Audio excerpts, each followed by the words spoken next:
So this week, their hope for justice finally renewed. They were told an arrest was finally made. Our Kara Thomas speaking with Clark's younger brother, who says this news is an answer to his family's prayers. In 1977, Brian Pantola was a young man serving in the Navy when he heard the news that his older sister, Debbie Clark, had died.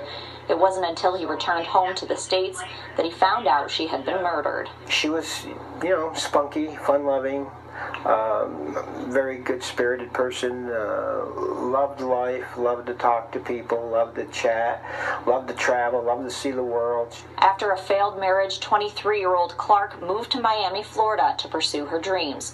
But those aspirations came to an abrupt halt when she was violently murdered in the townhouse she rented from her boyfriend, Alan Bregman. I didn't know anything about this person. I didn't know. All I knew was she was succeeding. She went and became a nurse succeeding, and she went to Florida. She was going to go to law school. According to an article by the Miami Herald, Bregman was married at the time, and his wife found out about the affair around the time of Clark's murder.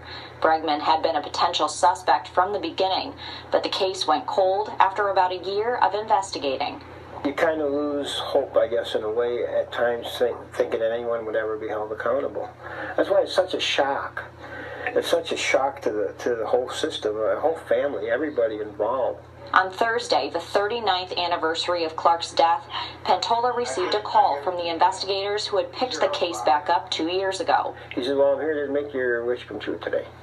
And I go, "What?" He goes, "Yeah, we arrested him today, and he's in jail." Now 75 years old, Bregman was arrested in connection with the murder of Debbie Clark. Pantola says new evidence connected Bregman to the crime, DNA from a hair collected from Clark's body, and a fingerprint found at the crime scene. They had to make sure all the pieces fit, and they're 99.99% according to the DNA and this and that. Pantola says his family knows this is just the beginning of a very long legal process, but says they're thankful for any progress at all.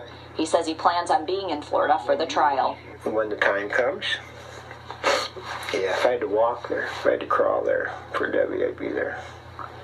Absolutely.